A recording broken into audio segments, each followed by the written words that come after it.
Eh bien salut tout le monde, on se retrouve aujourd'hui pour le déballage et test du nouvel écran du setup, le LG 34 UM58. Pourquoi 34? Eh bien parce que c'est un 34 pouces en diagonale. Donc après vous avez aussi le 29 pouces et le 25 pouces qui est le moins cher que vous pouvez trouver sur le marché. Donc il est proposé par LG. Là franchement je me suis fait plaisir à ce niveau là. Donc acheté 341 € en livraison gratuite sur le Bon Coin. Sur Amazon, je dis n'importe quoi, parce que j'ai aussi acheté un autre truc sur le Bon Coin, c'est du très très lourd, ça viendra dans la prochaine vidéo. Donc j'enregistre le son vraiment avec ce microphone là à la main pour vraiment avoir la meilleure qualité de son possible, parce que pour un produit comme ça quand même, on va pas se le cacher, c'est pas tous les jours qu'on en déballe un. Donc j'espère qu'il va durer très très longtemps celui-là. Et comme vous pouvez sûrement vous en douter, je mets à vendre la télé 1080p. Donc elle est en parfait état, il n'y a aucun problème, c'est juste que moi je voulais vraiment passer sur ce type d'écran là. Donc au niveau du transporteur, très rapidement, après je passe au niveau de la télé. Le transporteur ça a été TNT et ultra satisfait vu que le colis a été posté par Amazon hier et il arrive aujourd'hui. Donc vraiment extrêmement rapide, juste en prenant une livraison gratuite toute simple. Voilà, donc félicitations au transporteur qui est vraiment super efficace. C'est parti, on va passer au déballage.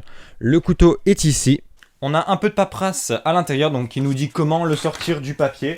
C'est plutôt bizarre. Je ne pense pas avoir besoin d'aide pour ça. Hop. Donc en tout cas, il est vraiment super bien protégé.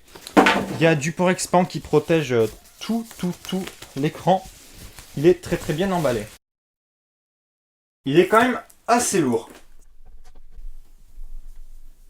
Voilà donc pour le moment ce que ça peut donner au niveau setup, mais comme je vous l'ai dit tout à l'heure, il y a une commande donc, qui a été faite à quelqu'un sur le Bon Coin.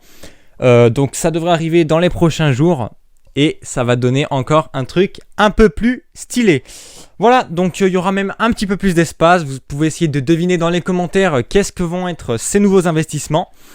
En tout cas, je vais maintenant allumer ici, voir qu'est-ce qui se passe.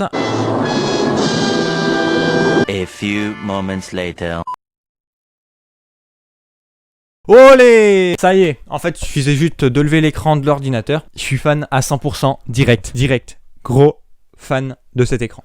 Ouf! Donc le fond d'écran n'est peut-être pas forcément adapté à cette définition d'écran.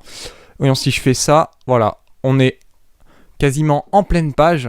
Maintenant qu'on a réussi le déballage et l'installation, je vous laisse avec les petits commentaires et les plans assez stylés. C'est parti! Hey, donc ça fait maintenant plusieurs jours que je l'utilise. Je pense que c'est quand même la peine de souligner à quel point j'en suis satisfait et à quel point je vous recommanderais de passer sur un écran en format 21/9.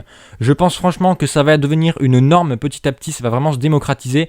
Et voilà, de plus en plus, on va voir ce type d'écran là tellement c'est vraiment super pratique. On va maintenant passer du côté des performances de l'écran. Donc on va forcément être sur quelque chose de très très bon étant donné que c'est à la base un écran un peu plus orienté gaming, mais comme je vous l'ai dit tout à l'heure, il convient parfaitement pour toute autre utilisation, que ce soit de la bureautique avec le mode multitâche et tout. Donc sa taille permet d'ouvrir plusieurs fenêtres en même temps.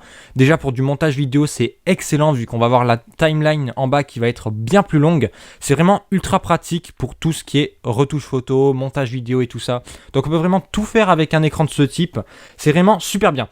Donc au niveau des caractéristiques, comme je vous l'ai dit, donc c'est du 34 pouces, donc 87 cm en diagonale. On va être sur des LED en IPS, un ratio donc de 21/9. Parfait format pour les jeux vidéo, vous aurez sûrement reconnu ici le petit World of Tanks des familles. Le champ visuel du jeu étant bien plus étendu, on se retrouve alors avec une sensation d'immersion dans l'image que je trouve être bien plus importante qu'avec un écran en 16/9. Le temps de réponse de 5 millisecondes est excellent, même si je sais très bien que certains diront qu'il existe des écrans avec 4 millisecondes ou 3 millisecondes de temps de réponse.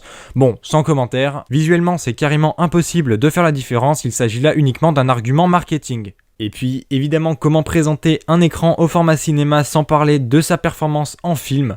Bah pour ça écoutez, je vous laisse juger par vous-même. Couleur juste sublime et naturelle, de toute façon la réputation d'LG en matière d'écran n'est plus à faire. Les LED recouvrent plus de 99% de la surface, ce qui fait qu'on se retrouve avec des bords très fins et ça donne un super côté esthétique. Bien entendu, pour pouvoir profiter de cet affichage en plein écran sans aucune bordure, il faudra lire votre film depuis un DVD, un Blu-ray ou un fichier déjà présent sur votre ordinateur. Pas la peine de faire l'innocent, oui, je pense bien au petit fichier craqué via uTorrent. Sur ce, on va pouvoir se quitter sur ces sublimes images du film Albator 2012 que je vous recommande vivement de regarder, car ne serait-ce que d'un point de vue graphique et animation 3D, il est excellent. C'est tout pour cette petite vidéo, j'espère qu'elle vous aura plu. En tout cas pour moi c'était un plaisir de la faire et de partager ça avec vous. Et sur ce, je vous dis à très vite pour de prochains déballages et tests de produits achetés en Chine. Ciao tout le monde!